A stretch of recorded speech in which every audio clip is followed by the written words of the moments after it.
Good morning, everybody. Welcome to the week 5 acrylic painting class. And today we're looking at a vista of Menai Bridge, which connects North Wales to Anglesey. And what I've got two images. This is a photograph I've taken last autumn, but I have found online an image with elongated bridge. So I really like the composition of the bridge, the two sides of the Menai Strait. So that's one side, this is closer to us. But I do like the wall, which kind of goes towards the water, the flooding area. So I think I want to incorporate both images. I also do like the colors, a bit more evening autumny colors rather than the very bold, bright colors. So inspiration started from my own photograph, but I do like some of the parts of the clouds, maybe a bit more depth of some of the trees. So I'm going to use both images as my inspiration work, but the longer one is going to be my major one. Okay, so let's do a little bit of sketching with the brush first. Just going to move my image a bit more lower here. And we will be focusing again today, and as well. Oh, sorry, you can't see that very well. All right, let me just put it a bit higher. If I bend it, I will be focusing not just on the composition, but also again on seeing shapes as big shapes as a whole, working from the whole piece.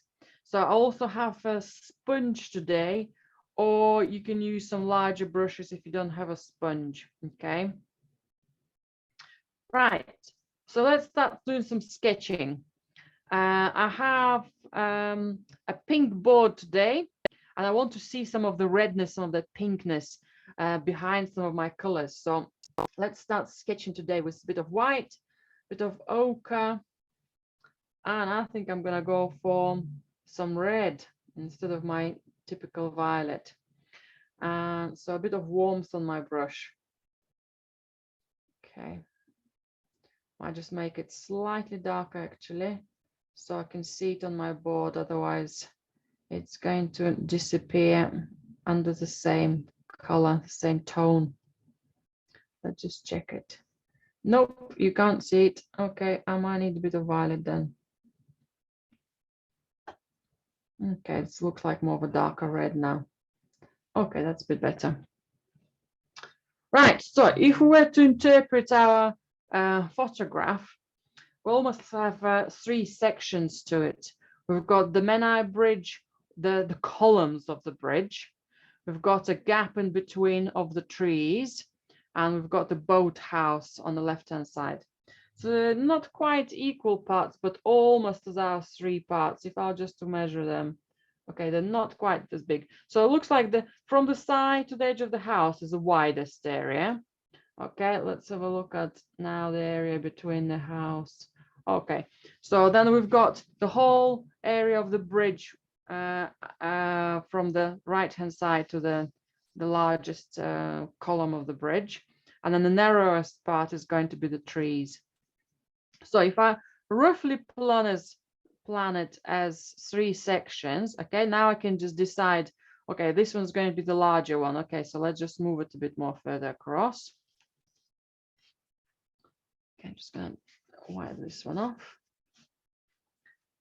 So then automatically that becomes much more, that stays the same, and I shrunk that little area, so that's going to be a narrow option. Just going to make it a tiny bit more narrow maybe still for the bridge. Now from the colors on my palette, sorry I haven't talked you through what colors I've got here. I have some white, I have some ochre, crimson. By accident I've got some black. I meant to get some violet, so my violet is here. If you've got some black, that's fine, we might use it later on as well. So violet and some ultramarine.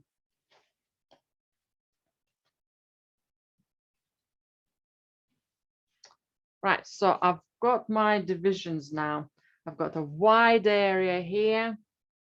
I've got the next widest for the bridge, and I've got a little bit more narrower in the center. Okay, my next plan would be to divide the whole painting kind of into the top and bottom, yeah, what we've got above the bridge and what we've got below the bridge. So I need to find that diagonal. Now, if I look at my picture and find the middle of it, yeah, it tells me that the bridge, you know, if I were to continue the line, it's probably going to be finishing somewhere here, so above my middle line. So that's again gives me an opportunity to make that decision.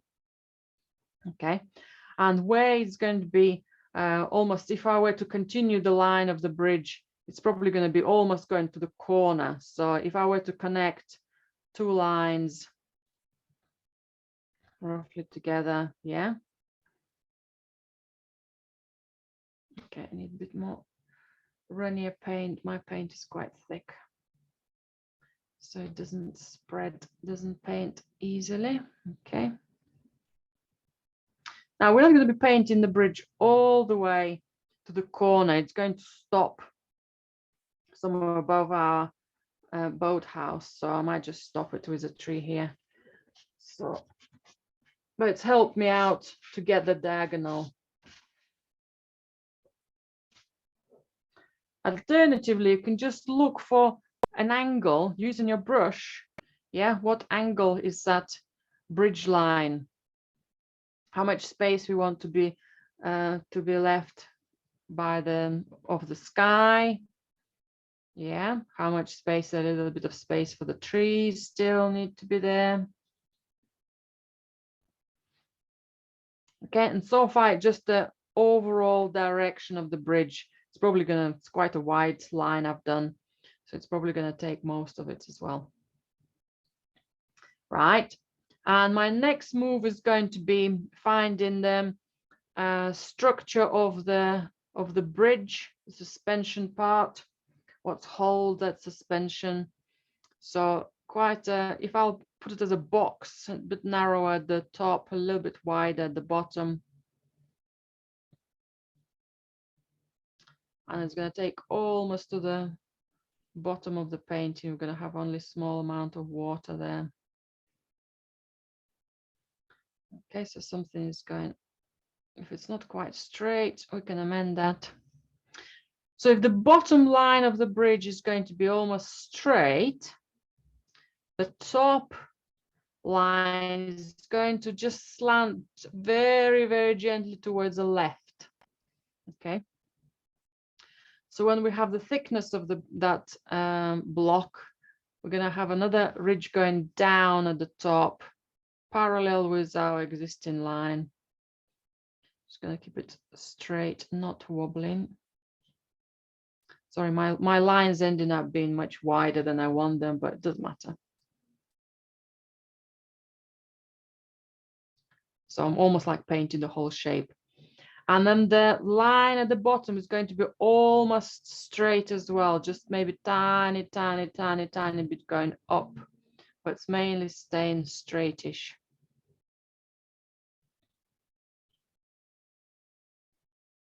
Okay.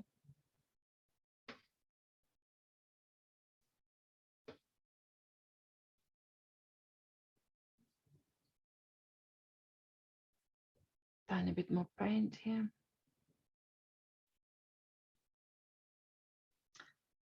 And then I'm going to divide the space for the bridge. Again, most of its arches are going to be based on the straight lines, but they might be just going a tiny bit higher one after another. Yeah, when the shoreline is going to be just tiny bit higher than the base of them of that suspension segment.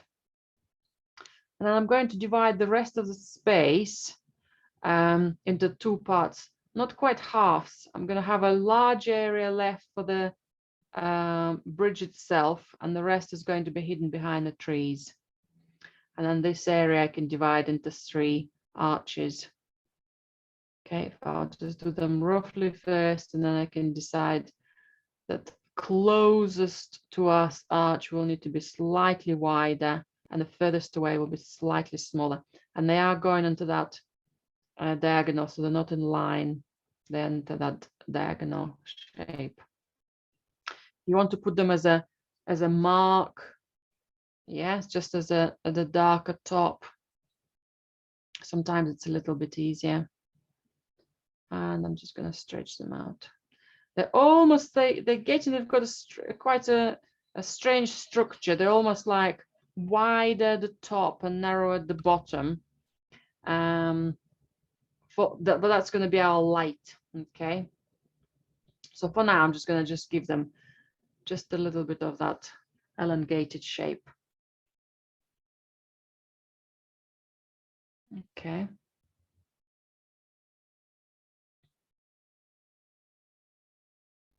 So it's just easier to see them, just easier to structure them.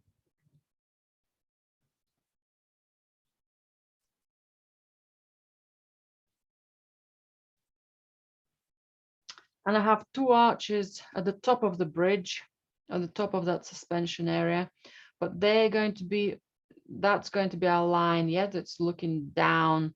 So the front arch is going to be a little bit taller than the second arch on the left.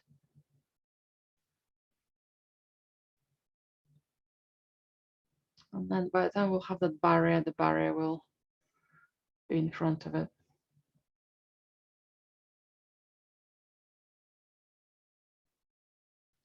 Okay.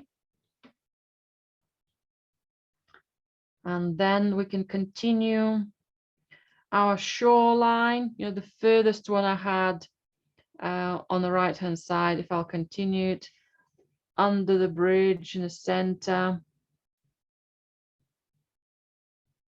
Okay, we don't want any closer lines, otherwise it will start competing with is the bridge closer to us, or is the ground, the back of the ground is closer to us. And then I have the house. Right, for the house, if I'll put it as a block first, and think of how much space I want to leave between the bridge and the house, and I'll give it as a big block first. I might make it tiny bit smaller because I want it to fit in my wall.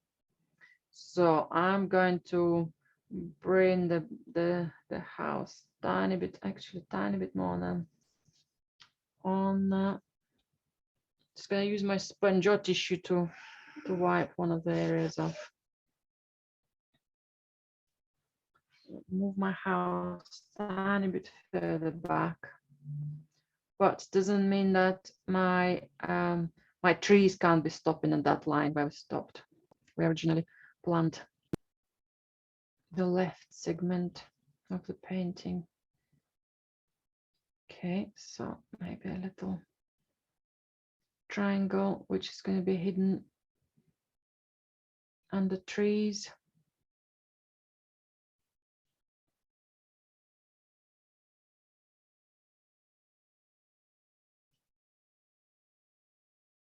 The base of the house is a little bit strange structure. It's the first floor is almost overhangs, but if you do it as a normal house, nothing's going to be wrong there.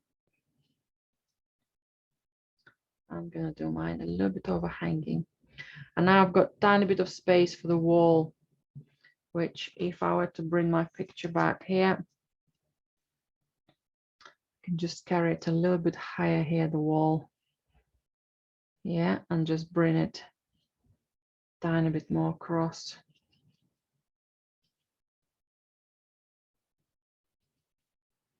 I know it might look not overly significant, but by the time we'll do some textures on the wall, I think that will be quite important.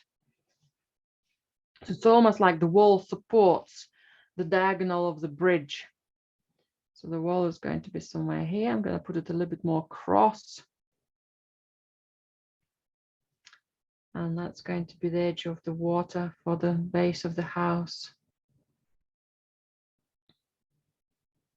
I'm going to do my wall. There's some stone on top of the wall, so that will be easier to identify the wall from the rest of the sections for now, at least.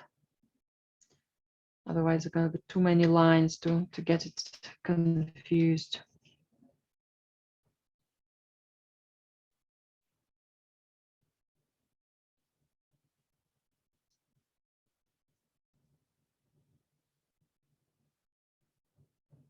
Okay. And then next to the house, there's a little bit of rocks just behind it, just tiny bit behind it. Might just do a millimeter higher from the base of the house. And those rocks are going to be at the back.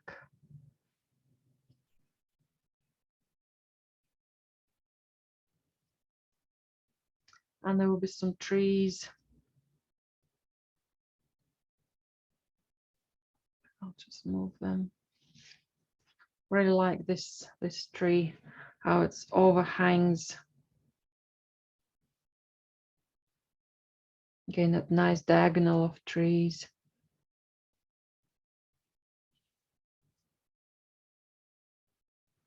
I think some of them at the front, some of them on the other side of the bank, but that line of them kind of almost connects.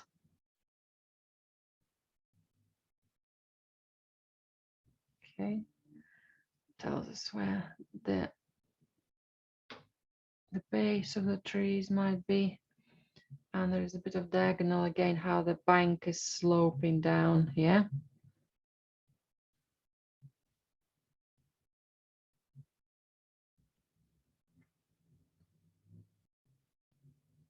Those trees.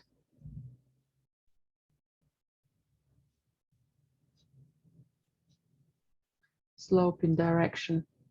So we've got one diagonal of the bridge, another diagonal of the wall, and then to balance it, we have diagonal going a bit more, much more sharper down.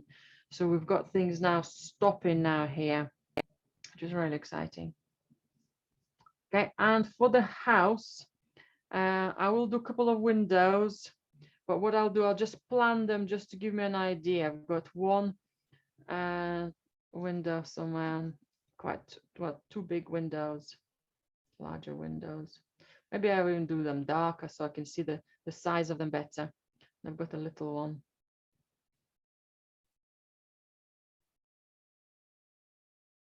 And it also gives me an opportunity to decide how big it is, or maybe the roof needs to go a little bit lower. Okay, so to see that structure. So my windows are not overly accurate, but they're a bit more accurate in proportion to the house. And then there are windows on the first floor, sorry, on the ground floor, but they're not in line with the windows above because of the different, they're in line together. So if I'll do them as a box, then I can see one window. There are shutters there as well, but I'll decide if I'll do the shutters or not. But that's got a bit of a structure. Again, that's window, that's another one. That gives me much more clear understanding of the proportion of the house. And there is like a little sitting area and probably a chimney, some sort of structure. But I might just do it as a wider chunk. Maybe a little highlight of a barrier. It's a feature house, very well known to the area. So if my painting will end up in the local area and somebody will look at it and certain elements of that key features are not present, so that might be an issue. However, if you're just making an image just to create an atmosphere, it doesn't have to be full of those details or being too specific. That's totally different scenario. Okay.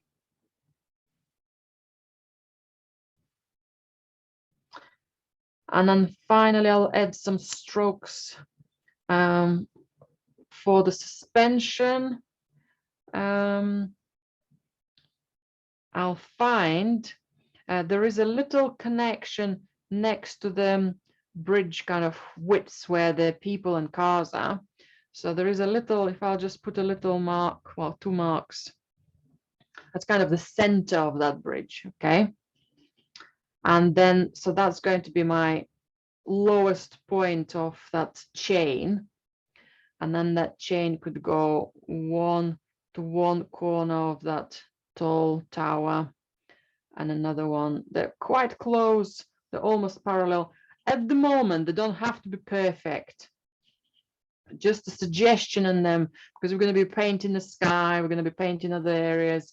So as long as we know roughly where they're going to be, and that's just a bit more of a smoother line. And the thing is, the same is going to be happening to the back. We're going to have a little tower at the back, which is going to have a straight top. We can't see it perfectly, so just a basic shape for it will be plenty. And then we're going to have one connection, and from the other corner, if I were to put it behind, but we can't see it behind the tower, but it will go much lower.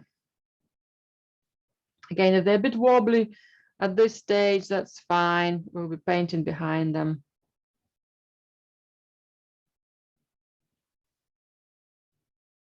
Okay.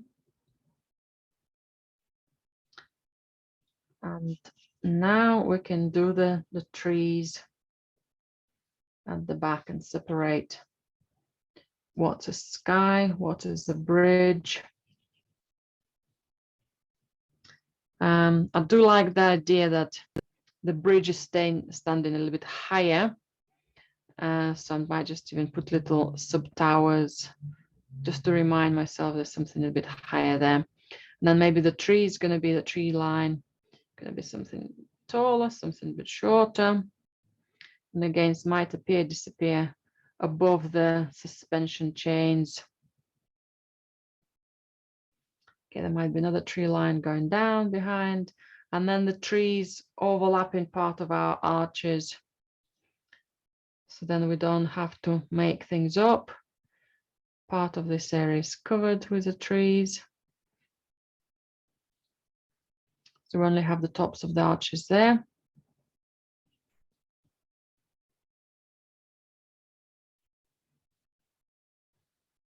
And I think I'm going to find another subdivision of trees kind of in the center, in that gap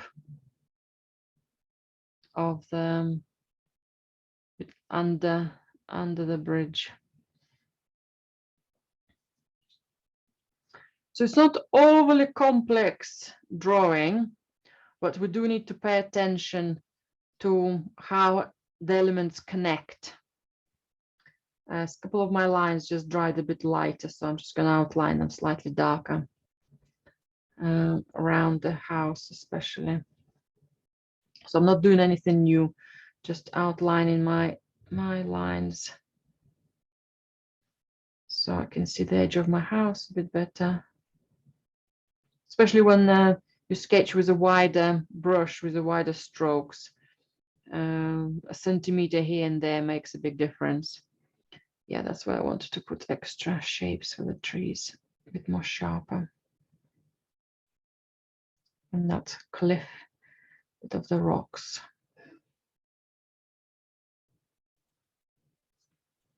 Okay. We'll do reflections of the tower as well, but that's not a big deal at the moment. Let's make this wall a tiny bit sharper as well, so it doesn't look too wobbly. No arches. Might reflect, might not, we'll see. There will be a few shadows next to the house, but again, that's not a big deal there. Right, let's give you some time to finish your sketch. Just look for big shapes. Don't get lost into details. Even if you haven't done the windows, don't worry about it. Just big shapes first. Right, so we have a lot of details, loads of elements, maybe not details as nuances, yeah? We've got loads of shapes. We've got the bridge, we've got the suspension part of it, we've got the house, we've got the trees, we've got the wall, we've got the backdrop, we've got the water, we've got reflections, we've got loads of things going on, yeah? So we can get all lost if we don't simplify shapes. So the first immediate shape I'm seeing is the lighter shape of the sky, okay? So all the rest is looking much darker. Next shape I'm seeing, just if I were to squint my eyes as I'm looking at the photograph, I'm seeing the shape of that suspension and the bridge itself. It's got that lovely blue color, probably ultramarine, yeah? And I've got something bluey grays on the top of the kind of house that rooftop lights up. So let's start with those shapes, and then we'll subdivide other shapes into more simpler silhouettes. So I'll go for some white. So I'm going to start with painting the sky. So a bit of white, just soften my brush. Some ultramarine. Maybe a little bit more white so it's not too dark blue.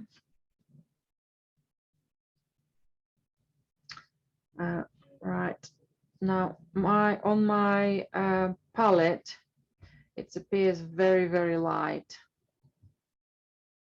I don't want it to be light. I think if I were to put it, that's going to be even lighter. Right, tiny bit darker.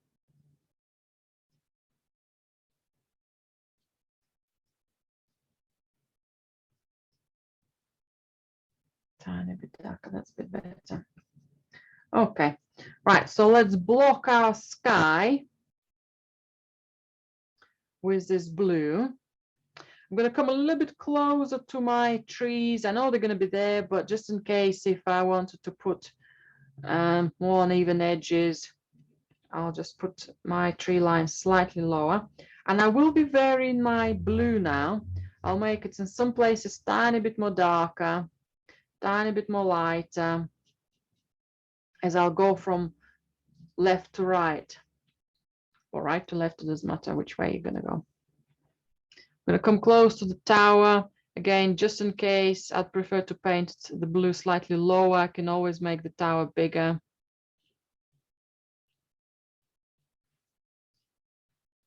And again, maybe slightly lighter tone. Can't quite see it, then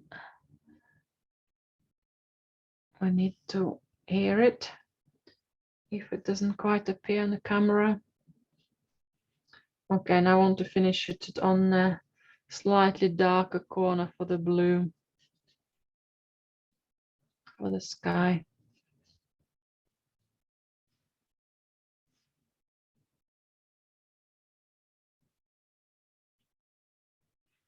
Maybe a little gap between the trees.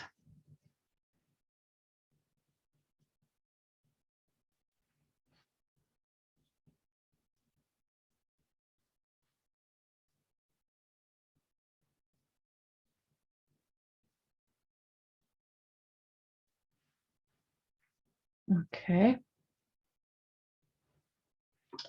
Now I think I need some phthalo blue as well. I think my suspension and part of the bridge itself has that lovely, oops, wrong color. That's some ultramarine. Okay, let's get the correct color. Let's get some phthalo blue.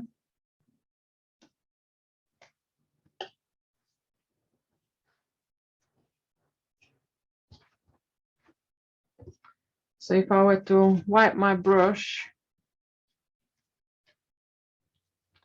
and just load it with phthalo blue, so that's more of a turquoisey green.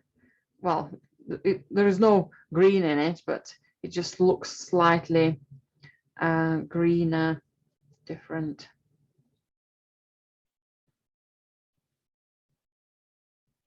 Slightly a different type of blue.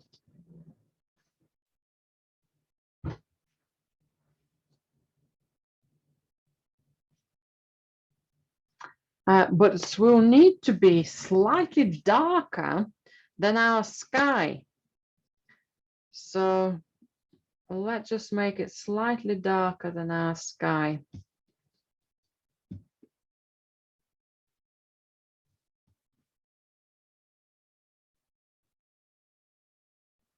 So I'll paint that area. Especially, yeah, kind of in this central section. On the palette, I can't see much of a difference. There is a small difference on the screen in color, but on the painting, I think that's jumps out much more different. The ultramarine for the sky and the phthalo blue for the bridge.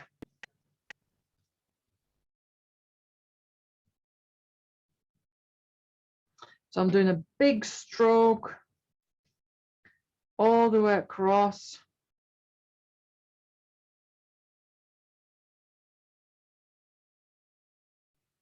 It slightly changes the color after the tower, well, just a little bit behind it.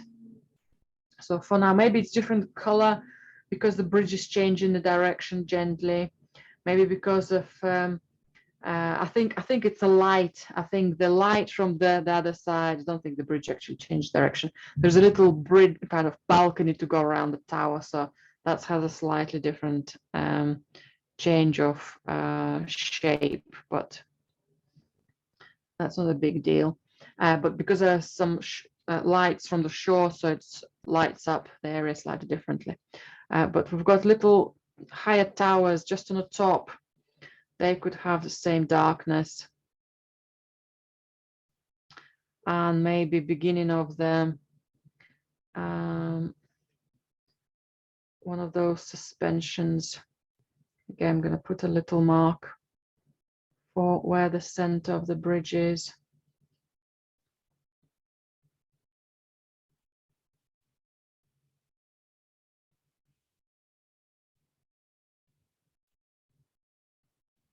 If I can't get the perfect line for the suspension, it doesn't matter. I can tweak it. I can do as many lines as I want. I can make it very bulky, and it doesn't matter. I can kind of correct it with my trees at the back, or if you wanted to wipe it off and give it another go, yeah, I'm going to do both because I lost the shape of it. It's become very wide. I want to have that smoother, lovely line.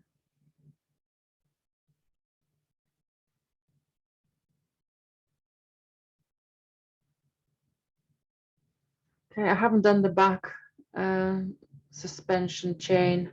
I just left it as it is because it's going to be a quite narrow one. The back ones, I'll do the same ones. They are lighter, but if I do them darker now, I can do some highlights, textures on them afterwards. I quite like that. So you've got that lovely blue as part of the bridge very, very quickly.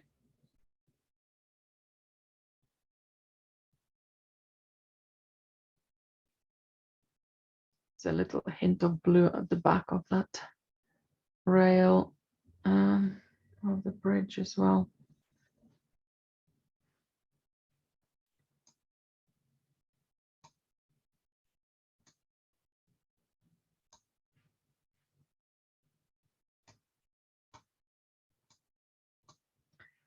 And I will then start looking for the blues on the house, the boathouse. There is a nice strong phthalo blue, a little mark of some sort, part of the chimney or part of that what's on top of the roof. So I'm going to do a small mark somewhere there. This might be just the light, how the light develops. I can shrink it and put some white somewhere here, put marbly texture. Okay, I ended up bigger than I wanted it, but it doesn't matter. I'll shrink it with some trees. And the wooden top of the boathouse has a grayish blue color. So if I were to use my ultramarine, that's going to be, the house is going to be darker, the roof is going to be lighter. So I'm going to start with the darker version. So I'm going to go for ultramarine and a small dab of black. So it's almost like a gray, yeah, a wet gray from the wood, changing slightly color in the dusk, and it's also that lovely gray of dry wood. Okay, there's a problem with my brush again. It leaves me marks in the center. I might have to change it. Yes, I'll have to change it. Okay. Once the brush, my brush been loaded with lighter colors, loading dark colors is a bit of a tricky one. Okay, let's do it again with a smaller brush. A little bit of ultramarine and a small dab of black.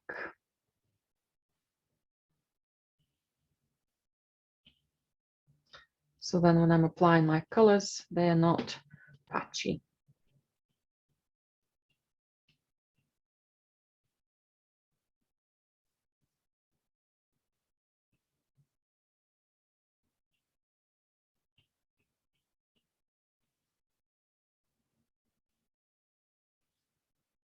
Against the pink, this gray blue looks extra blue,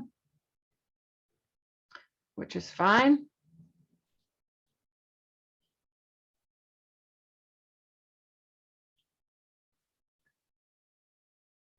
And let's do, there's another cooler, drier section. I just put a tiny bit more white into there. Tiny bit of gray, tiny bit of white, and we can do a lighter roof.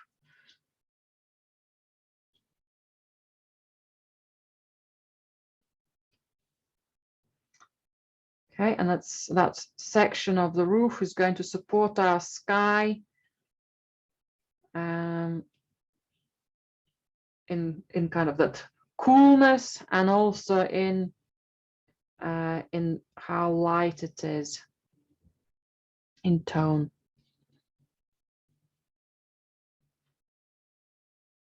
You can just look out for any smaller details we might have on them. On the house with a similar grays or a slight different range of blues. So if I look at the chimney here, probably going to have a similar chimney or barrio. Looks like a chimney. And then it has a much more darker shape on the side. I'll mainly use ultramarine, black, and I think maybe a dab of violet. If I paint it now, the pink is very light, so this blacky blue violet color will start to be looking very dark. By the time we'll have all the trees, it's not going to be so intensive in its tone.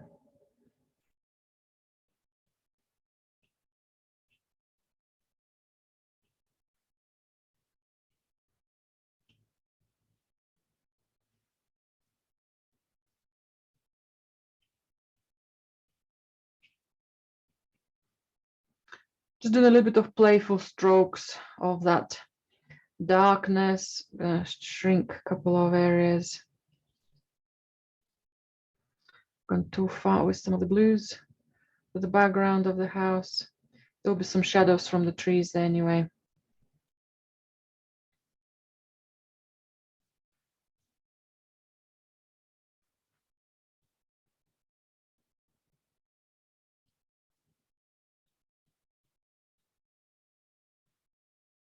almost like I'm offsetting the house straight away, thinking about its silhouette. Nice shadows under that first floor. Maybe I'll just make them slightly wide in between the windows.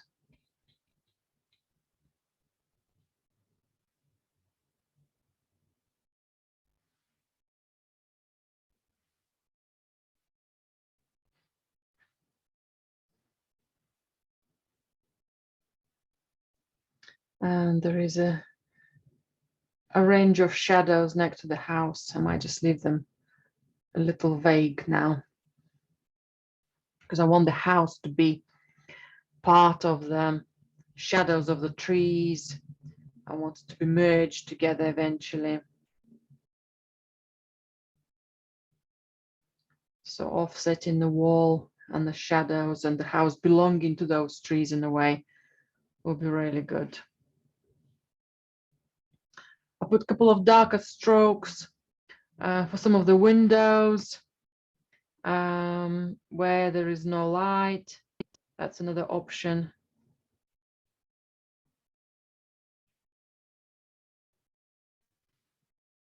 They don't have to be too precise or too distinguished and specific, you know, how perfect the strokes are. I'm going to make something darker under the rooftop, so that's, we've got a shadow there.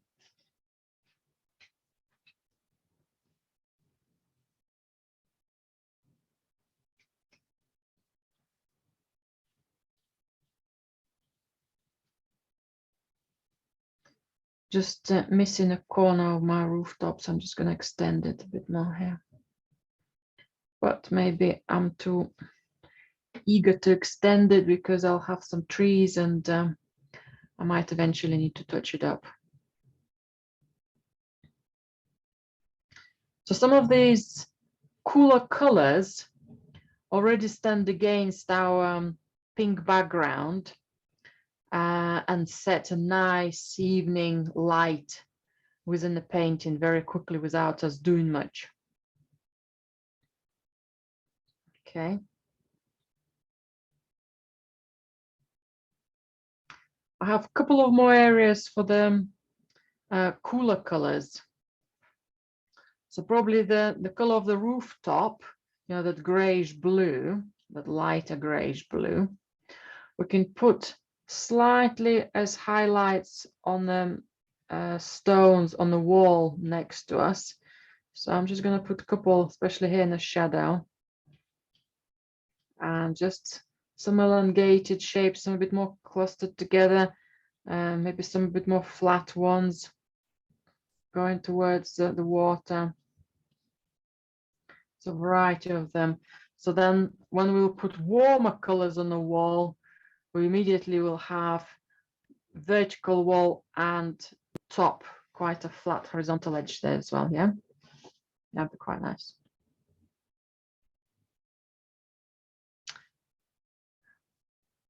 Another pale blue, grayish color.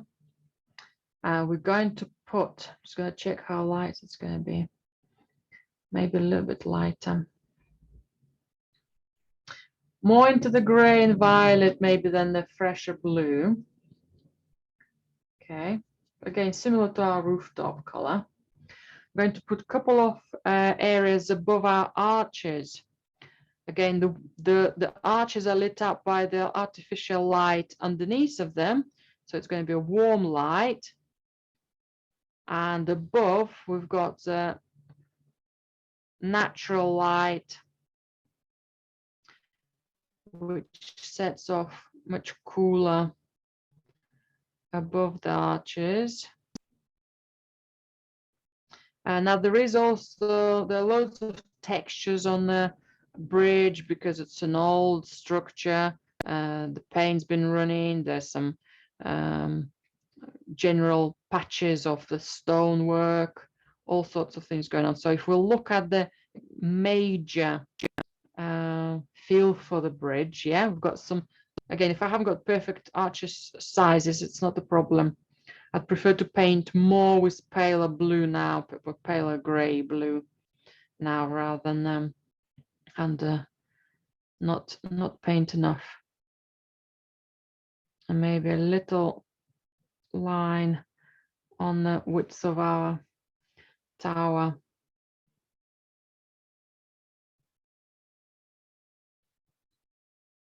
And below those arches, we're going to have only small amount of darker bluey gray, like the edge of the house we've been doing, yeah? So that was ultramarine and some black. Ultramarine and double black. Okay, more ultramarine than black for me.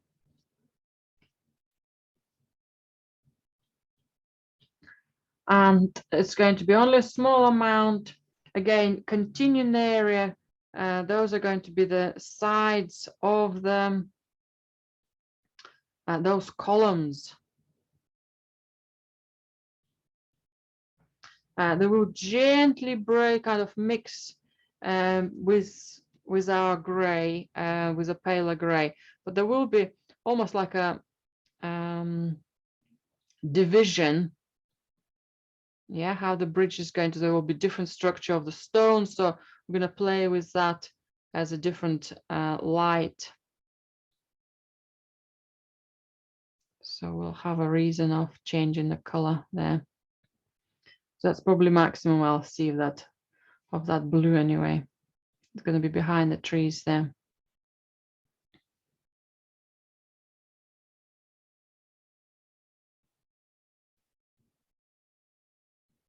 And then the light changes, loads of other things changes.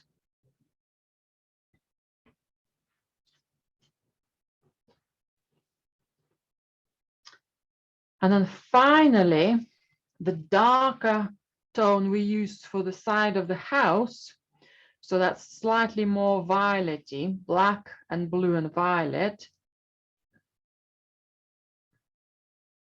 I'm going to do one line as a shadow under our bridge, under that suspension area. There is a bit of warmth going on, but we'll do the warmth later.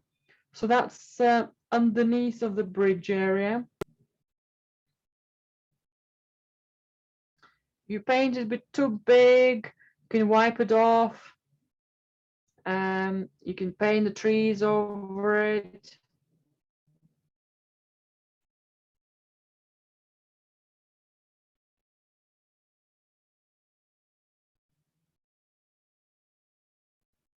Okay, and we're going to have slightly more of a straight line where the bridge creates a shadow. We're going to have a bit of light there underneath afterwards. So kind of stop that line straight when it comes to join the bridge tower. But at the top, it just continues, yeah, that line. I'm going to make it slightly wider on the left-hand side.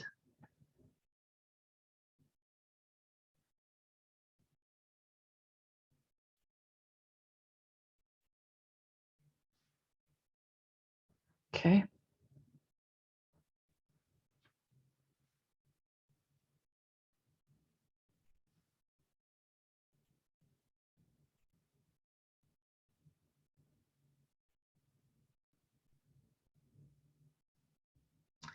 And by looking at that darkness, I think I might just carry it on a bit more further actually into the trees. So it will appear somewhere between the trees, maybe small quantities. And I'll do the same darkness, maybe even more purpley.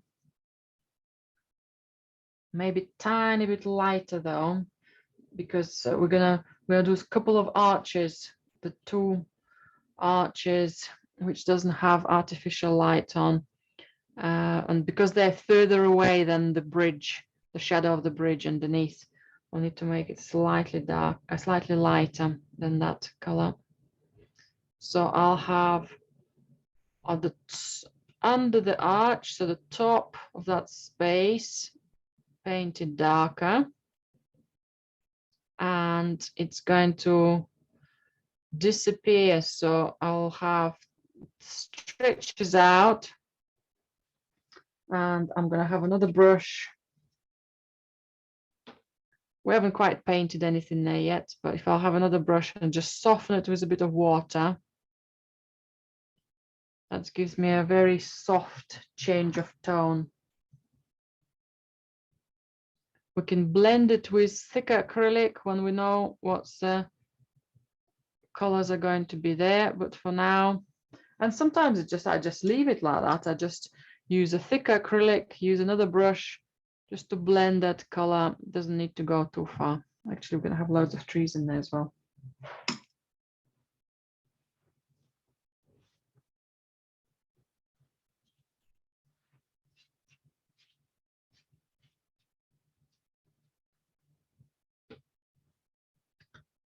And we can stop at that. I spotted one more exciting blue on the house, which I haven't done. Paint on color. I wanted fellow blue with some white.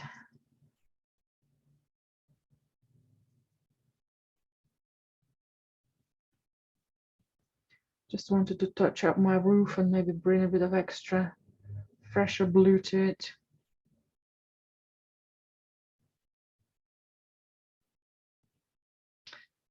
Except for the softening of the arches, my paints are reasonably thick, so they're not runny.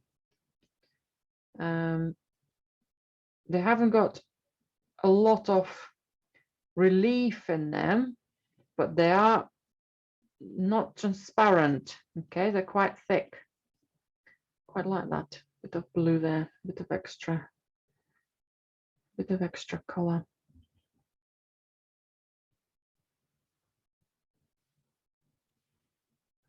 It's a bit too much, so I'll just bring a little bit of light back there.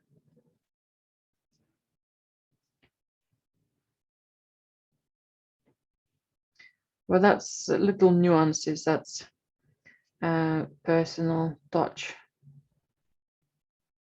As I started adding a little bit of lighter blue.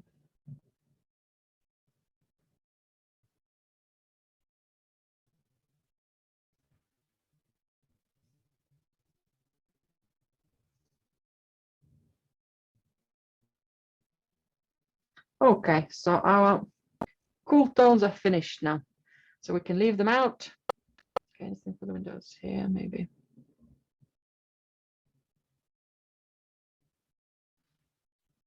Okay, that's just little nuances there.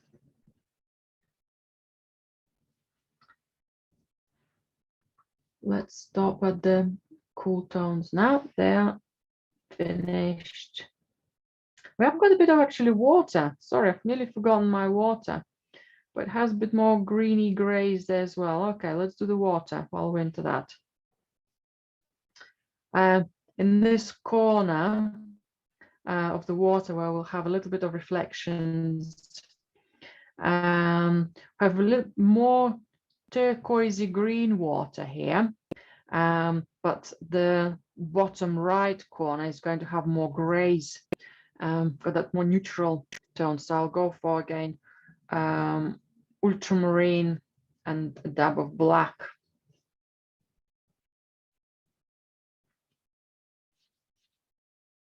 Maybe slightly lighter, so it has more of the reflection of the sky, possibly a grayish sky.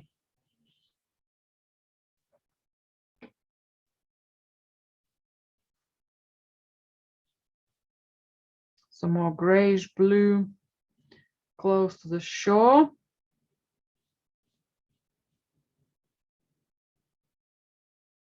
And I'm going to bring fellow blue and a small dab of ochre.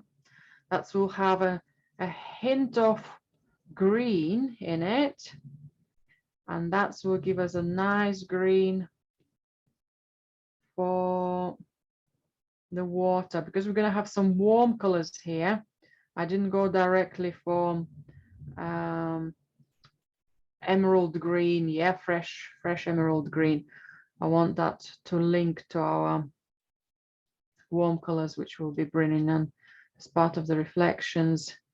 The colors will work together. Okay, so that's green's going to merge with my blues here. Okay, you can't see that green. Okay, that's a bit better.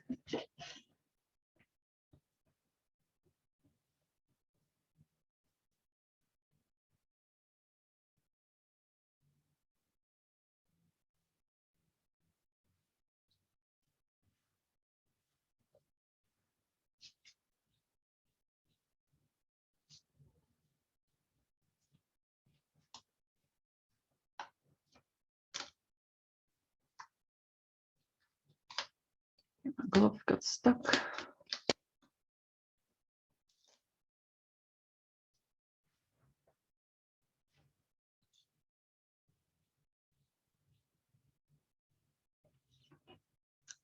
Okay, and maybe slightly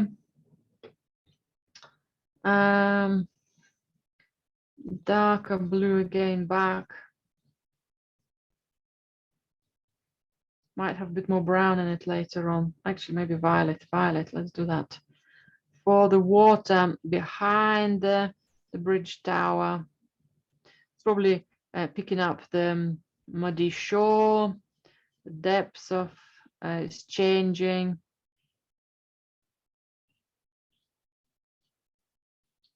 So that violet with any of our blues will be fantastic. Right, that's good.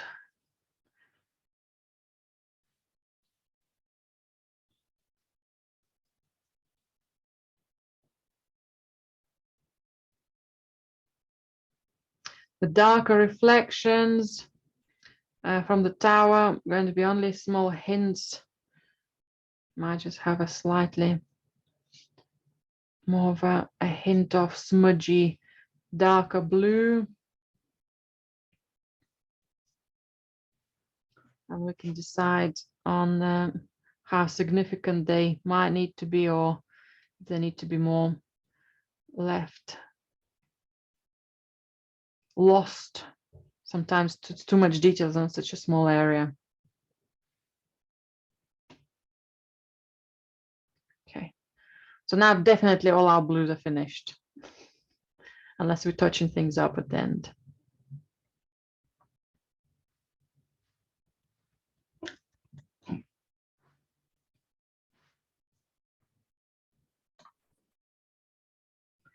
Now for the next stage, you can use or a sponge or a larger brush, or maybe a couple of larger brushes.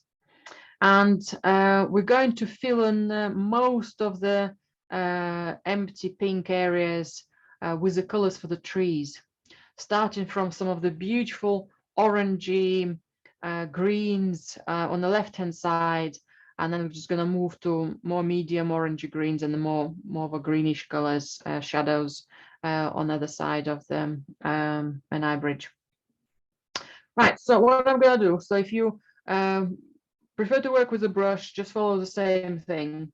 I'm going to have some white, ochre, and some crimson. So I'm looking for a lovely orangey color. I will be using some yellow later, but for the trees, I don't want to go too yellowy, too fresh, because we're going to have some green present later. So that's going to be my nice orangey color. And I'll look for the highlights on some of the trees first. Let's just look for some of that light. Now with a sponge, you will end up with much bigger strokes. So as much as we want to be careful, it's not always going to happen. The brush will give you much more precision. However, with a sponge, you will cover the area much quicker. Okay, so that's some of my highlights on the trees. Now, the pink background is very strong and toned, very dark in comparison to this pink. So I might need to do a couple of layers to touch it up at some point later as it dries. So then I don't see my darker lines at the back.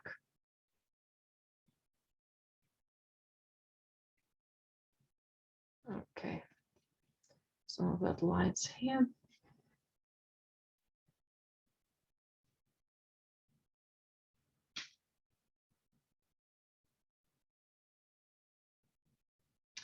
And then I'll go slightly darker. So I need some more crimson. Oops, I picked up some black by accident.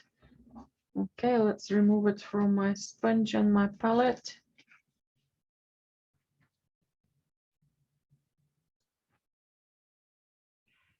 Right, so let's load my sponge again with some slightly darker color now. Again, some white, quite a bit of ochre, much more red than I had before.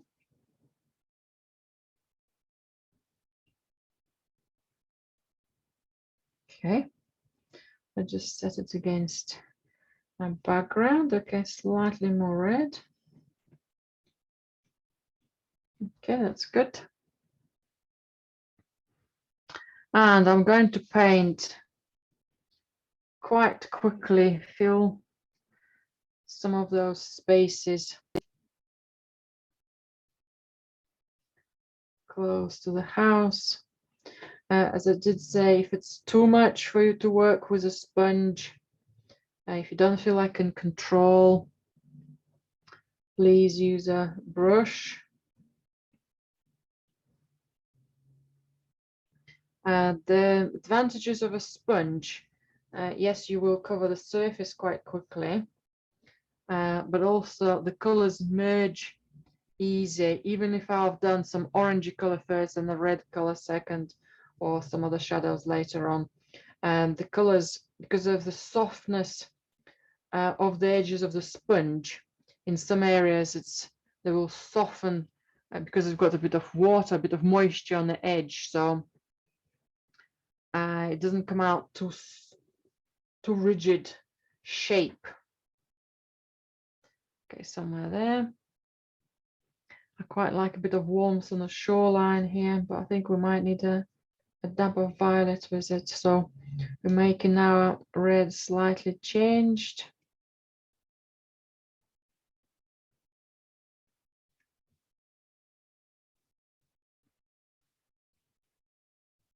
Okay, I'm slowly starting to struggle with the sponge as well. Get a couple of more strokes of this red violet on this side, and I'm going to pick up my brush as well. Just maybe the tops of the trees here.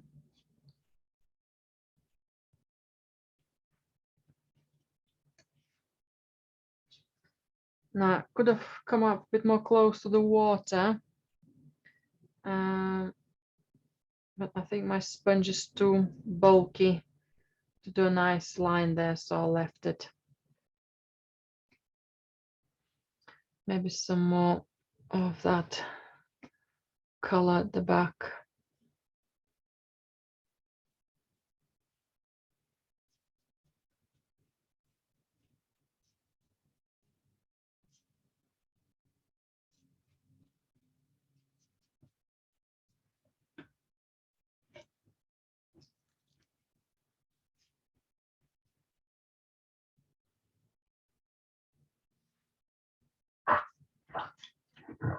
I'm gonna wash my sponge and pick up a brush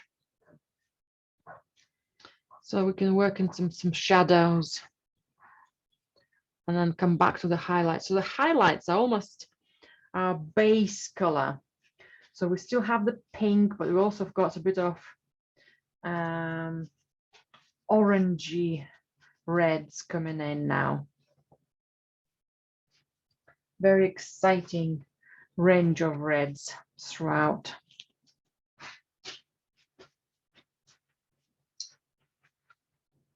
Okay, so if I were to work now into some of the shadows, so my key color will remain to be warm, but there will be some greens as well.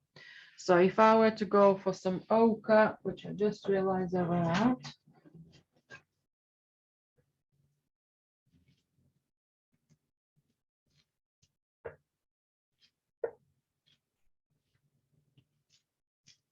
Okay, yeah.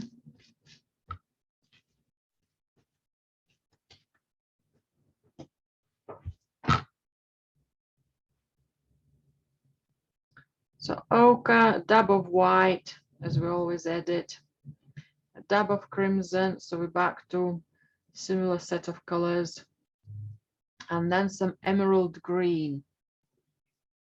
Now, emerald green, when mixed with ochre and red, will become more like a hooker green, a bit more olive green, depends how intensive the pigment is going to be.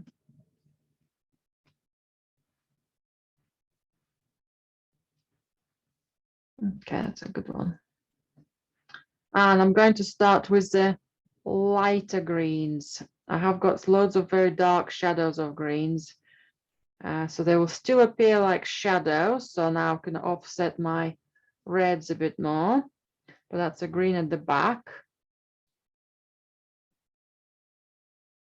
Okay, something offsetting under the bridge.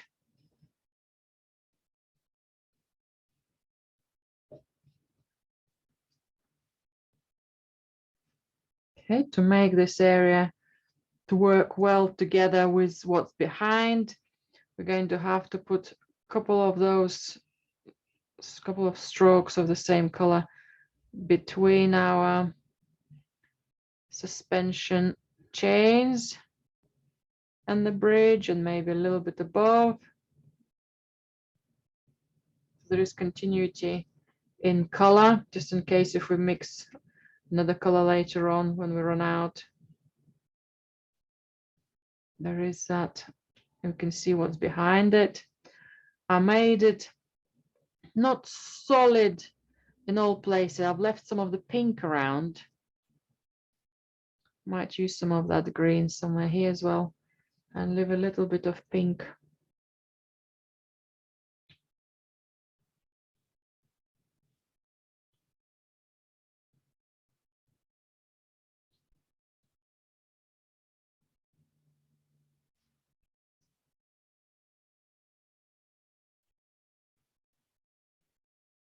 Okay.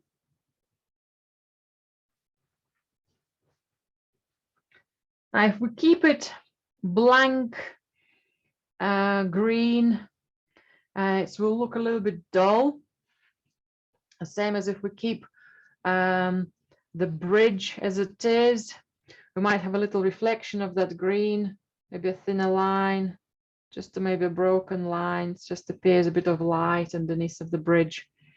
And the same we can do with the trees. If we'll add a dab of ochre and white, you can have almost like a little segment of highlights of some of the trees there. Yeah, maybe just a little dab. So it still should be, if you had enough paint on your brush when you were doing your earlier greens, it should be able to blend gently. But at the same time, I can make my green slightly darker by adding a dab of violet to it. So again, still the same small amount of red, small amount of ochre, some emerald green, a dab of violet with it. That could be some of the shadows within that section of the green. So it's immediately becomes much more three-dimensional, sort of flat, even so gently. It doesn't have to be huge jumps. We don't want huge jumps. I can tweak my chain sizes now here as well for painting behind. We don't want huge jumps of tone.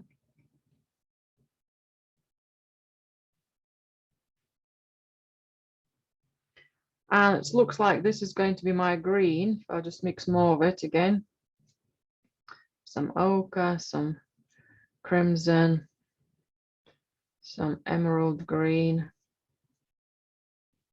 and a dab of violet.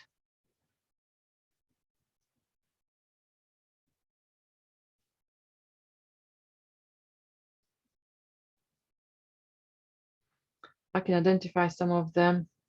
Darker greens. There's a big chunk of dark right here in the center. I can soften it if needed, but I'm going to make it as a more of a statement here.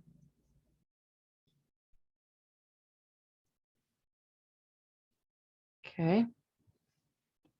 A slightly lighter version, but reasonably dark green below it. Again, if you want to make it lighter, just add a bit of ochre, or maybe both ochre and a little bit of red. Ochre has a lot of white in it. So, okay, it might not appear as much more darker green as the one above, but still looks as a shadow.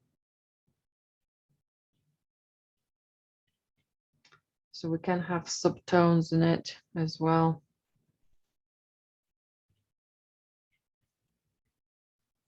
So for example, we can have tiny bit of white and ochre at the top, a couple of little strokes, very small. Right, I'll just realized it's reflecting a lot. I'll just do a small amount of that lighter tone, not a huge jump from the in darkness, very small change, yeah.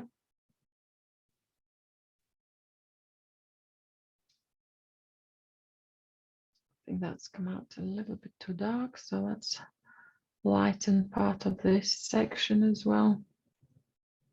So small dabs of greens.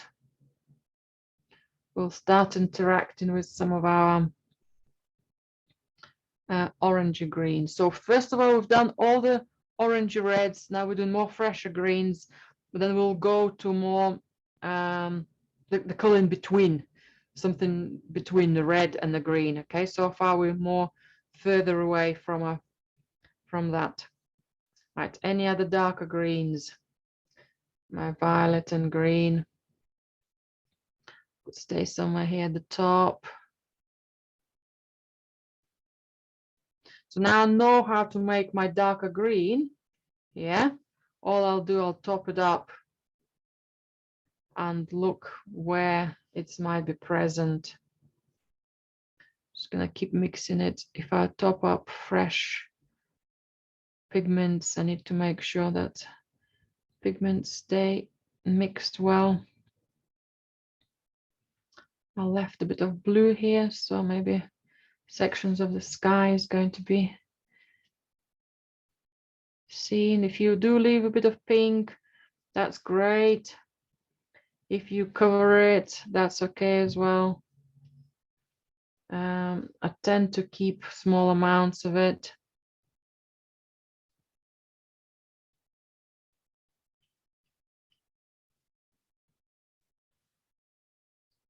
Okay, maybe spaces between the chains. Okay, slightly darker green, slightly lighter green. If it's too much, if it becomes too complicated, just keep one green in the small gaps, let's say, between the chains, yeah? And then you can just do a couple of dabs of light and dark afterwards. Just fill it in so you can see the shape first. I can see some darker green, more at the bottom here as well. Nice big wacky strokes.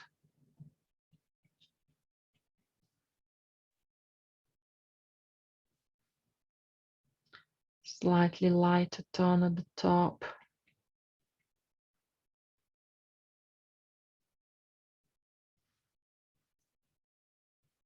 Tiny bit more intensive. Violet and green at the bottom. Bit of red.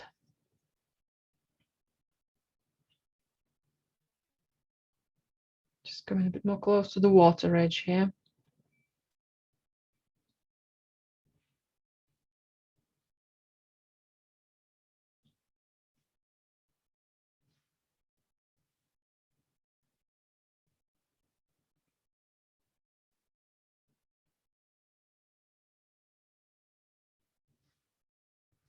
Okay, I'll blend that one later on with some of the reds. Right, any other darker greens, violety greens at the bottom by the tower.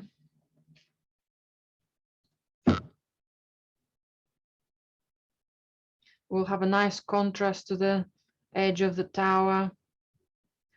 And maybe some of the trees, bushes descending along the side of the shore.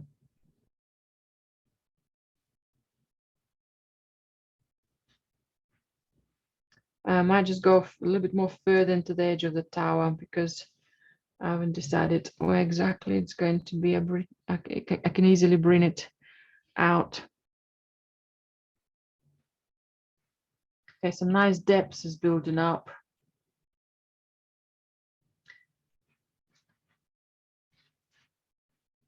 And all the colors are still wet, or if they're still wet, let's find some of the orange reds again. Okay, I've got my ochre, some red.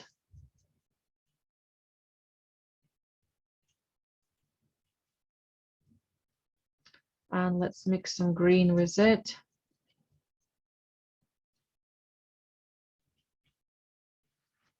And I can make my connections where my sponge worked. So I might leave some of the color of the sponge, or at least it will help me to identify those shapes easier.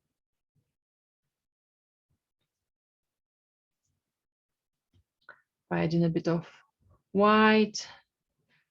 And actually white and its own might be too strong. Still need red and ochre with it. I can do some of the highlights on these trees again. There is a different variety of light here. Now, first of all, some of the trees generally got lighter leaves at the top, and as they're further away branches, which loosen the nutrients from the soil and water. Yeah, in autumn, that's why they're changing the color much quicker. Second one, we've got light still from the sky. And thirdly, there are some artificial street lights which lighten up the bridge. So some of the shapes of why that light is here or there is a little bit difficult to explain. So just play with your variety of your greens, your orange reds. Just have a slight range of them so they're not in repetitive patterns, or they don't stand out too much from each other. There might be some soft edges as well as sharp edges. Okay, if you need to use a finger or a sponge.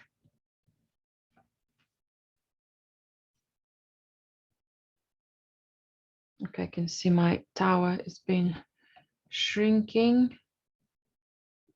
I'll need to make sure I bring it back widthwise here. Well, I'm happy now with this center area. I just do the base of it. Again, any of those colors, maybe more red oranges at the bottom to have that merge of the shoreline. Now I can come close to the water as well. I think I could do a tiny bit of something darker by adding some violet.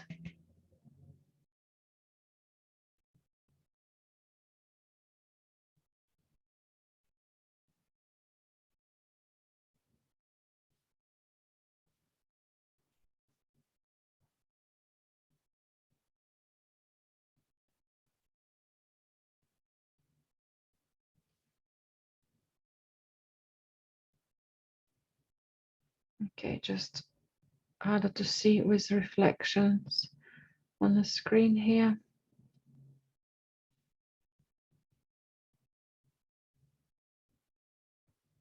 I'll just keep Edging tone didn't work. I just worked a little bit more light, a little bit more dark.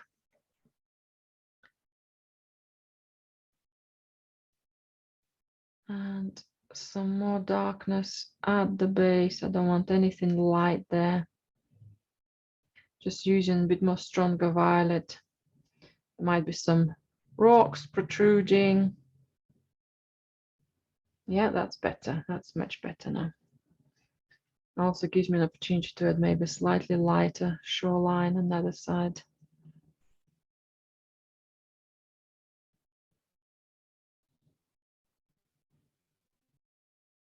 As well, now that the darker stands out better now. That's really exciting. And then a bit more touching up the trees. And now if you're working on one edge of the trees, when I'm moving on to another side, just focus on one group of trees at a time. Don't overwhelm yourself.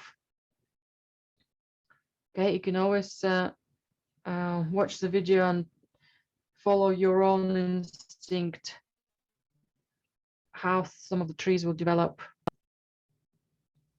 So don't rush.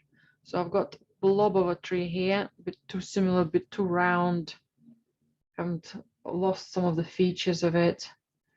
So let's have some fresher, warmer oak and reds.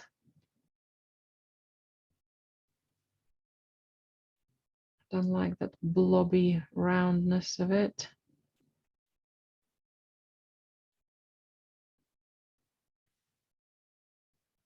Okay, that's more exciting, and maybe I'll do a shadow there.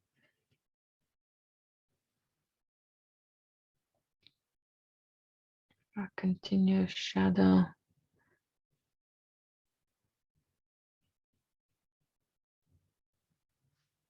Okay, I think that works better. Maybe that arch will have a tiny bit more of that shadow as well. A dab of violet inside of the arch. I think that works. That works good.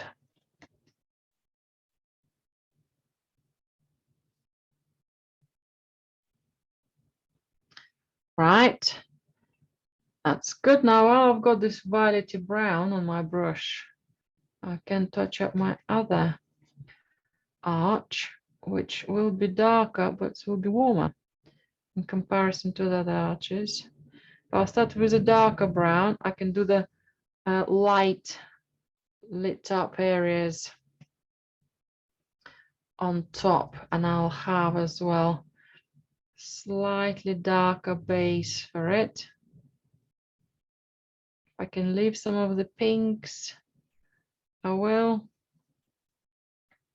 Maybe some of the texture of the wall. If I'll do texture of the wall, actually might be too much details. Okay, I'll keep it more solid.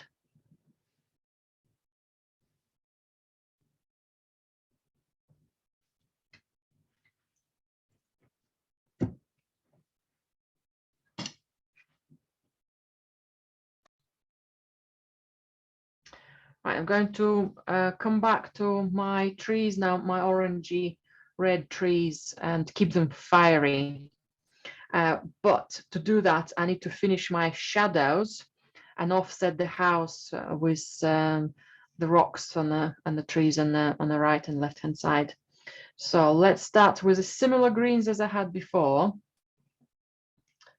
So my emerald green, red and ochre.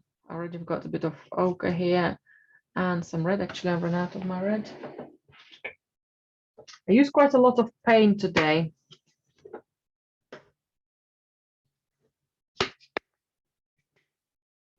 Making sure that colors blend well. They don't dry too quickly. So I have this red and green color, and I just offset the house a little more.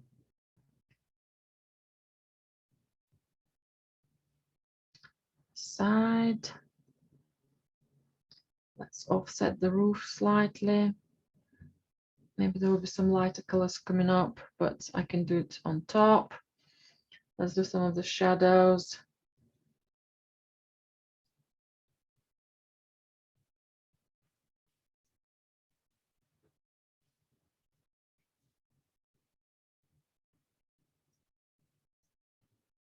Okay, some reds and ochre, slightly lighter, darker. And now this is just a shadow here, so it doesn't matter if I don't know what the details going on there. I can use my violet again to mix with my green.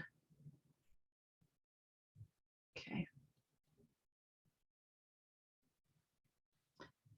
And some more shadows, maybe slightly lighter version of them with some more red. Lighter versions means I can add some white and I can add some ochre because ochre has a lot of white in it as well. Okay, it's very light. Just do something in between. Okay.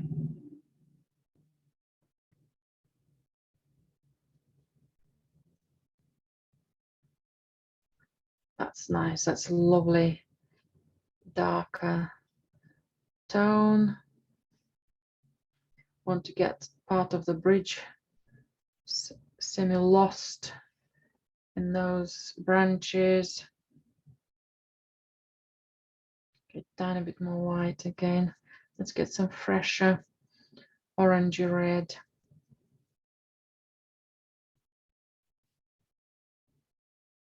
So ochre and red. Okay, I think my brush is quite mucky, so it doesn't come out fresh enough. Okay, I'm going to wipe my brush and load it again.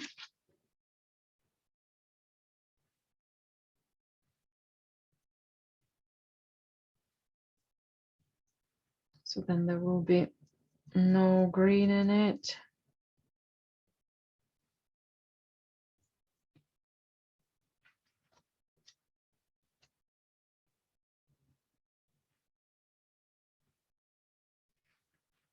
Okay, get in there, still not dark enough to what I want.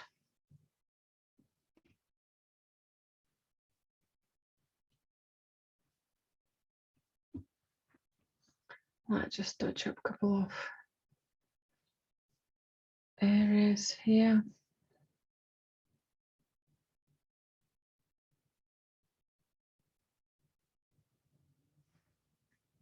Okay, nice, exciting strokes.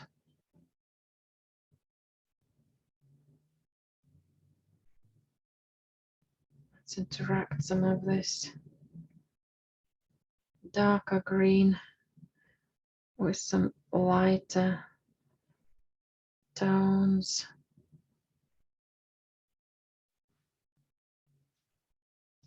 Okay.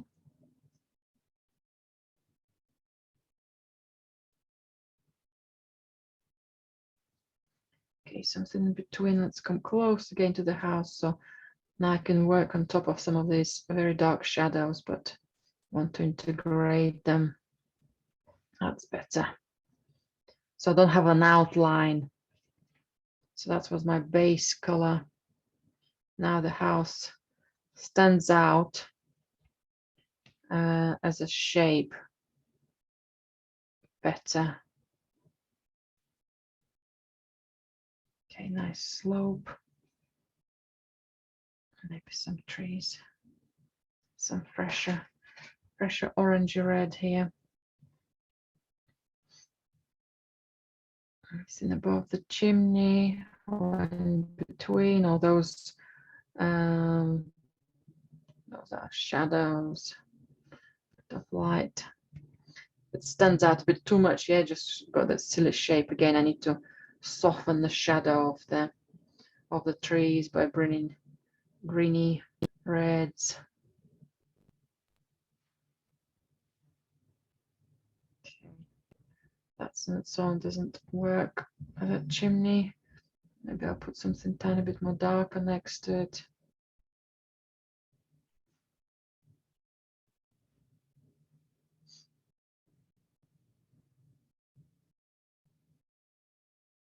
Bring some branches from the top so it doesn't jump too quickly.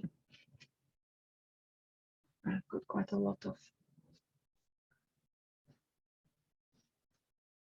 lost some of my blue, so I just wiped some of the color off the chimney or that barrier, whatever that is.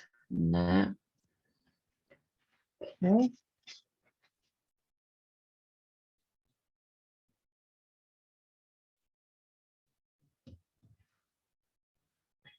That's shapes are softening up now. Again, I can still go with some fresher color and bring it over. Maybe bring some of the fresher color on the other side. Now I can see how I can just brighten it up gently. Yeah. So I had to start with some more duller greens and browns in order to be able to touch things up and lighten things up afterwards. So now it's much easier. There's not much of a job really.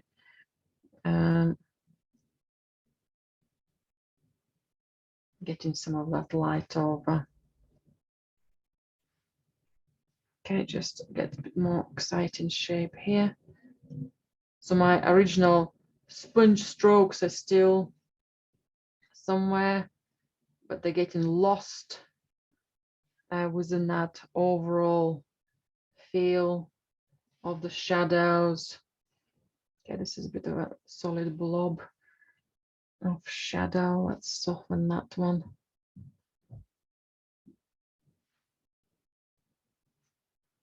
Okay, maybe a little bit of in between light.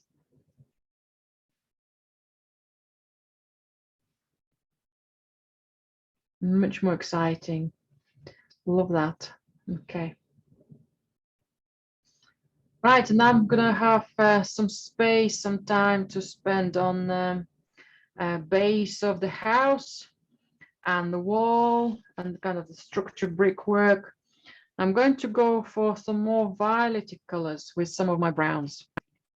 So let's have a little bit of white, have some violet. And then on my palette, I had probably a bit of orangey color, a bit of red there, yeah. So it's not a pure white and violet, just a bit more softer version of it. So then I can have my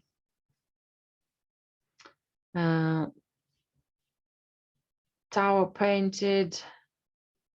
Need to bring the shape back, that structure back.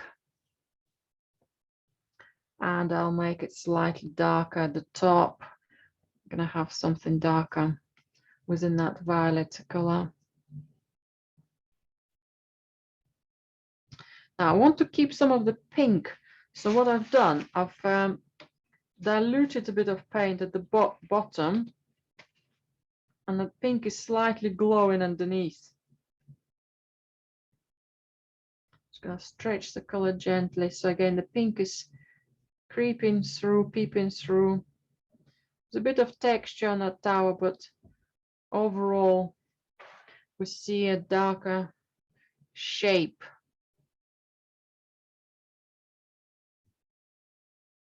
Yeah, and I'm just blending it with a slightly lighter tone at the bottom.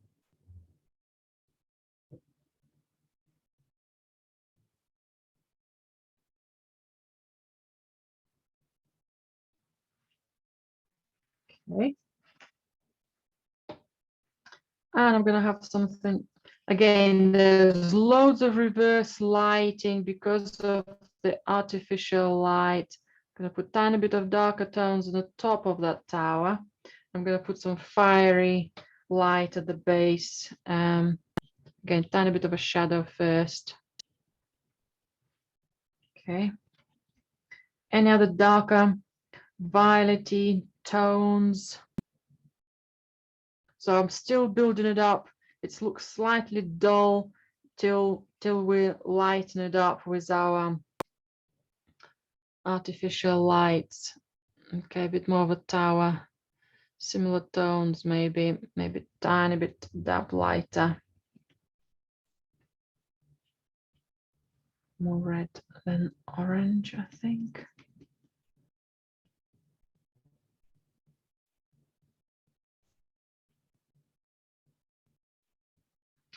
But again, on the side, so everything is totally different to where the light's supposed to be. This is just a darker brick over here. I don't think it's anything to do with light. It's just the texture of the brick. Okay, a bit of arches there. At the base of my tower, I'm going to have a very dark line where the mud settles, where the slightly different stone structure, where the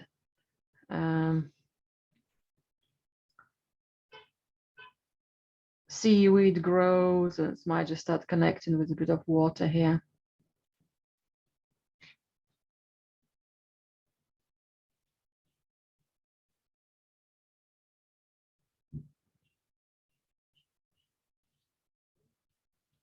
Okay. Anything dark underneath here, maybe tiny bit under one of the arches, tiny bit darker for me.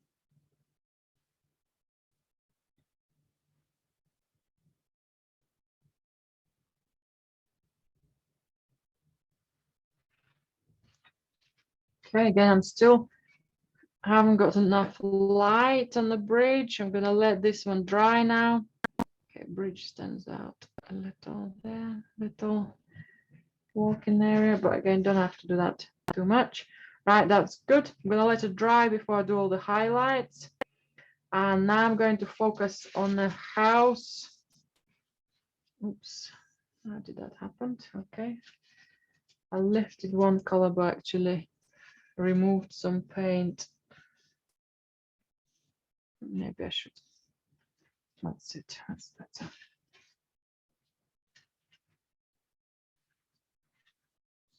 Just soften some of these lines gently. Right, and the base of the house. So similar violet colors are going to be on the shadow side of the ground floor of the house. Okay, something like that there. And on my shadow part of the wall, and the wall, we can just use quite a lot of diluted paint.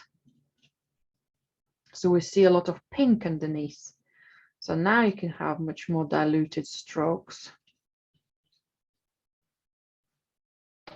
And lighter grays on the top of the stone wall will stand out better. So I'm going to do some shadows now with some violet. Not direct violet, but violet with any of my palette colors.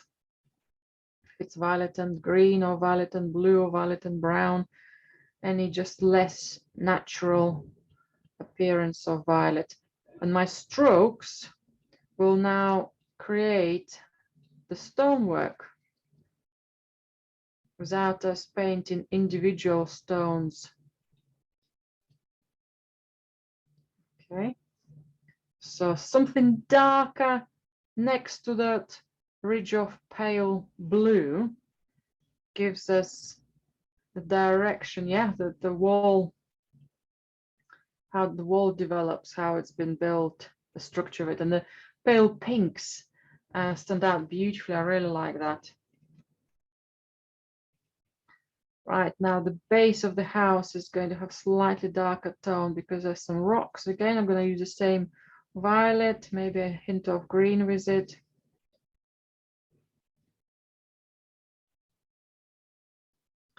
And then itself, the house, going to have more pinks and violets. Right, where have I got clean corner? Fresher pink, violet.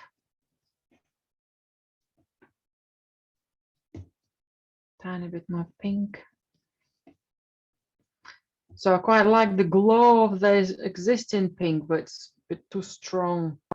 Okay, slightly darker.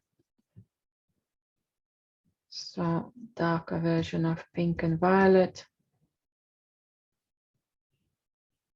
And if some of the pinks will remain.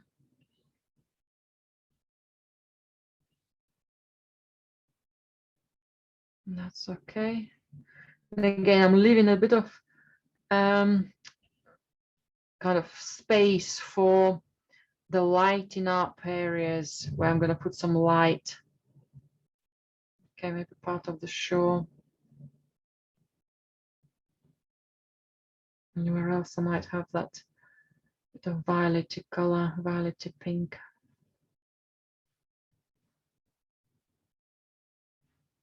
Something across there. Okay, so the house now belongs to the area, much more belongs to the area. Okay, I'm happy with that. I'll let the house dry. Let's come back to the bridge. Just take a quick photograph before the light comes up on everything. Right, now let's do a last touching up stage. I just topped up some paints and I have some cadmium yellow. So let's work on our light, the artificial light from the bridge, and where it might be spreading from the windows from the house, or maybe last light touching up our branches. So I'm going for cadmium yellow, some white, and a dab of crimson. So very similar to what we were doing with ochre, but this is going to be our fresher pigment. Now I'm going to build up the light from darkest to lightest. So I'm going to go for my darker version of it first. So that's more crimson here. And I'm going to start from some of the key areas on the side of the bridge. Okay, that looks still very light. Okay, let's have some more yellow and crimson. Because I really want it to glow, but I don't want it to be almost like black and white in tones. I want to build it up slightly. Okay, that's a better one. So it just stays on the edge of the bridge here. And there's another width, yeah, to this segment of the, okay. Just gonna stretch it a little bit more evenly at the top. Maybe even touching up to what I can't see on the photograph if I wanted to have a nice sharp edge. Okay, and slightly narrower. Okay. If I can't do it with a brush, let's do it a bolder and bigger shape with a brush. And let's tidy it up with a sponge. That's better.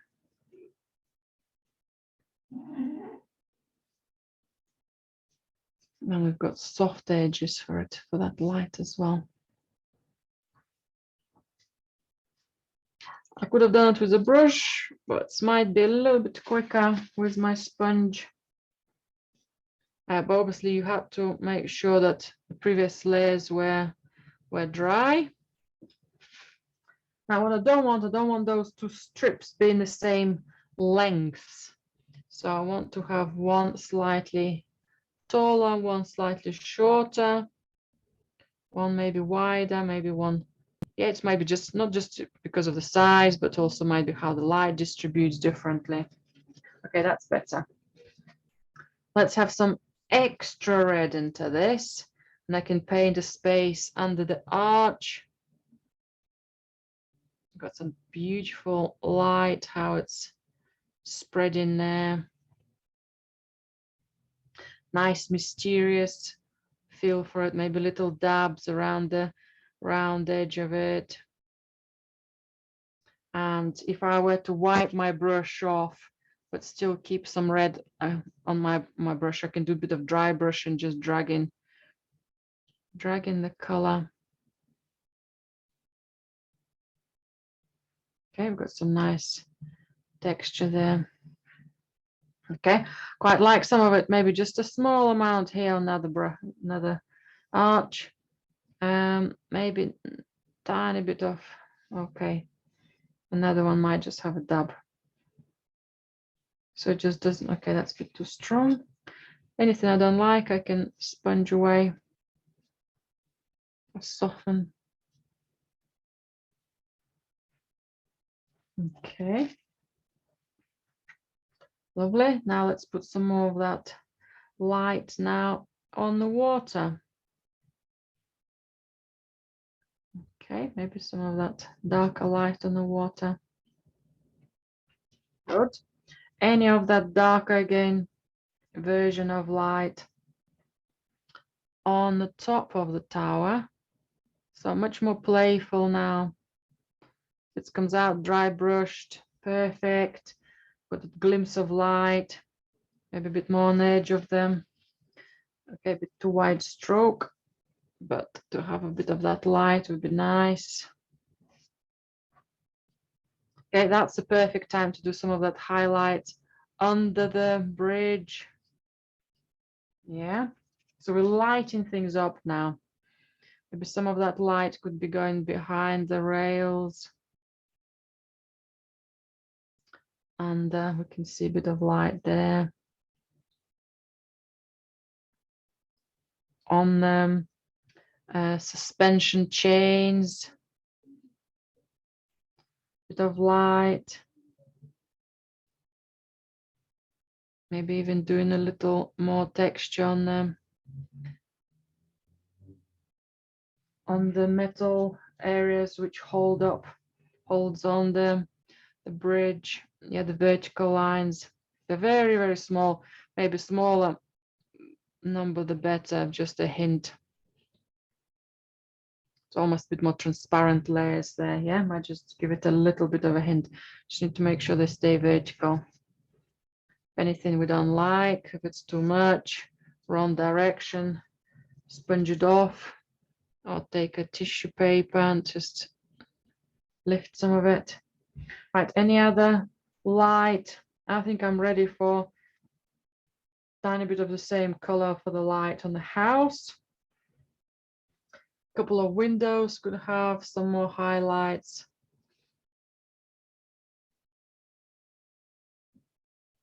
Think of them as blobs, little shapes, rather than, oh, I'm going to do an outline here and I'm going to do a big shape, or what's that? Is that supposed to be? Yeah, this or that. Just think of small marks.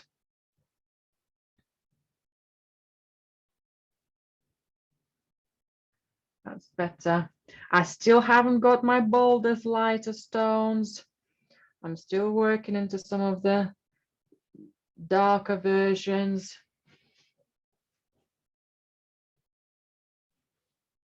Okay, I've got some white on the base of the bridge. Just need a bit more paint. A little softer paint. Quite like that light here. And maybe find its little reflection in the water. Let's find some light on some towers at the back. Maybe a little dazzling. Okay, too much of that, and there's no dazzling. So let's bring a bit of dazzling of dots. Yeah. Good. And now let's go slightly lighter. So we have slightly more yellow and white than our red. I might just touch up a couple of areas, for example, the center of our light, which is still a bigger blob, but we can have even lighter little dot on it afterwards. More central part of these highlights we've done on the bridge. So I'm not touching the top, I'm not touching the bottom, I'm touching just the middle bit. I'm gonna touch slightly more, maybe just the line, maybe a little part of that shape staying wide and disappearing. Might do another little line to show that structure there as well. Gently. Okay, any of that similar light could be on our top part of the tower where most of the light is, especially low areas somewhere here under the arches. And I can carry on some of that light between them. Rails, maybe stop, maybe bring some of that light somewhere else, maybe stop again. Okay, so just that it's suddenly starting to be lit up. The dusk is upon us now. Anywhere else of that bolder light could come up at the rails at the back, because there are quite a lot of that warmth. Okay, fantastic. And then I can go to the house again to work on some of those windows again, just touch up some of more areas, leave some of them. Previous reds, don't just cover them all, maybe just put it in new places, maybe partial of that red could be covered.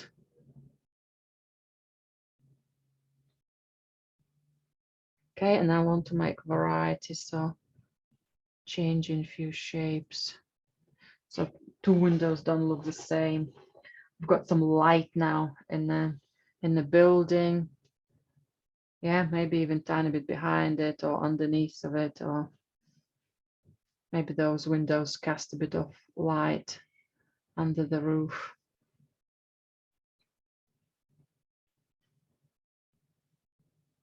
That's bold and exciting.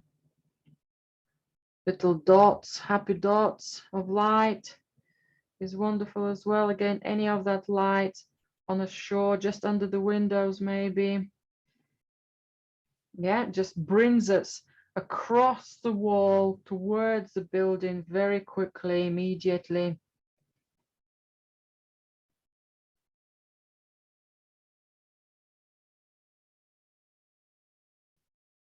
Not too much. Okay, that's a door maybe there isn't a door. Some sort of light there as well. Maybe just going to the car park or where the cars parked. Yeah, lit up bridge. Right, any other structures on the bridge? Now I think if I wipe my brush without washing it, yeah, I want to do a little bit of dry brushing, maybe at the base of the bridge. If it doesn't work for you, wipe it off, maybe just leave it as it is. Quite like some of that pink left. Maybe think of some sort of structure, why that light might be there.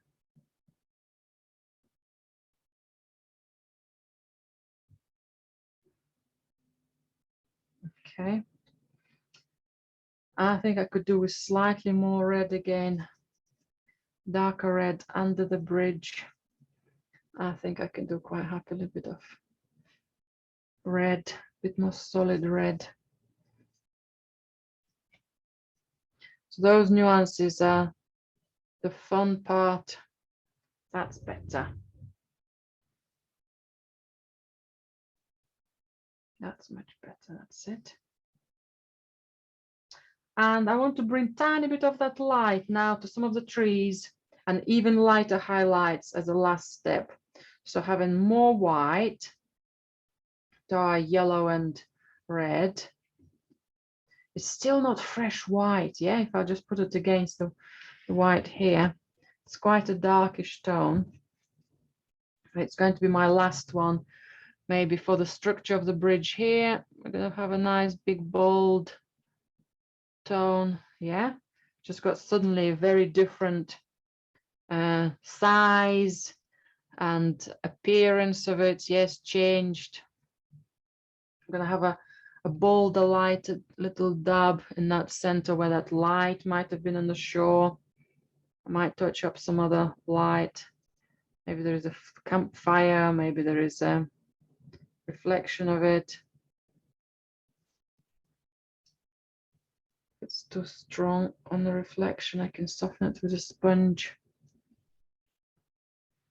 I can put that super light tone, maybe one of the windows.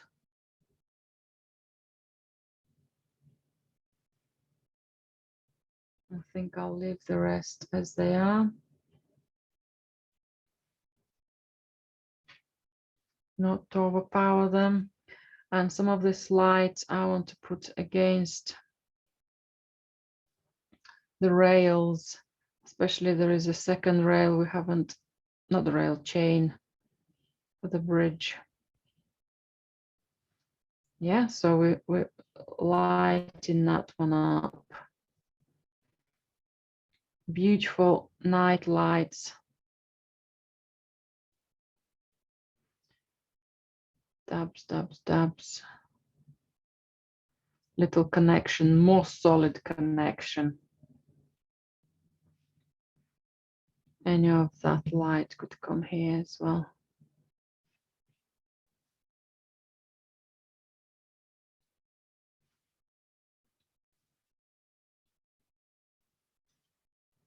On the cool side of the bridge, I can also add a little bit more texture, a bit more that brickwork, that glistening light, that little bit of unexpected, yeah, wonderfulness.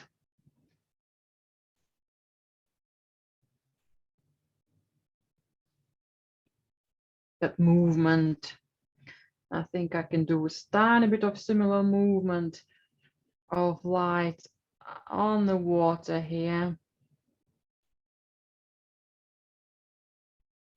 And I'm going to be brave and do a bigger stroke of a little bit more softer Renier paint.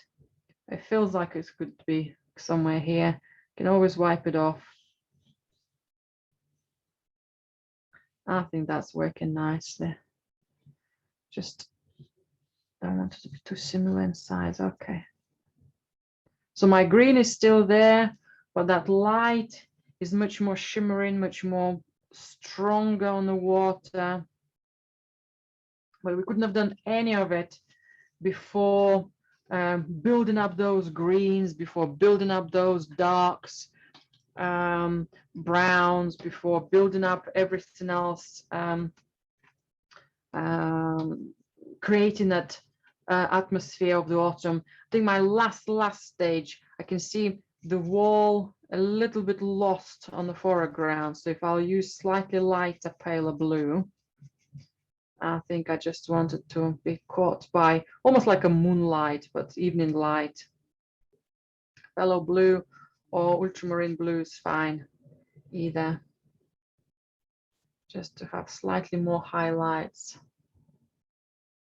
Don't want them to be broken too much in comparison to the light of on the house. So I'm just going to make it slightly bigger in strokes in some places. A tiny bit smaller in other ones. Anything on the rooftop? I think that's quite nice.